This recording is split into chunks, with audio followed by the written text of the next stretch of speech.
সকাল থেকে কি বৃষ্টি শুরু হলো। আদির পাপা এক্ষুনি আদিকে নিয়ে স্কুল গেল, 5 মিনিট হবে, নিশ্চয়ই রাস্তায় কোথাও দাঁড়িয়ে আছে, স্কুল পৌঁছাতেই পারিনি। এই সকালবেলাতে বৃষ্টি হলে এই এক ঝামেলা, বাচ্চাগুলো স্কুল যাবে কী করে।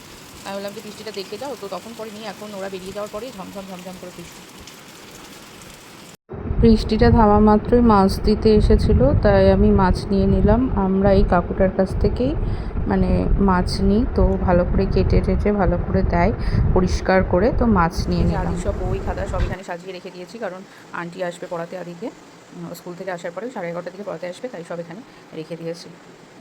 আর এই যে আদি জামা প্যান্ট, মানে প্রত্যেক দিন ওর জামা প্যান্ট কাচা আর প্রত্যেক দিন জামা প্যান্ট গোছানোই হচ্ছে কাজ আমার। তো এখানে সব এগুলো গোছাবো, ও আসার আগে কমপ্লিট করবো, নাহলেই ব্যাস।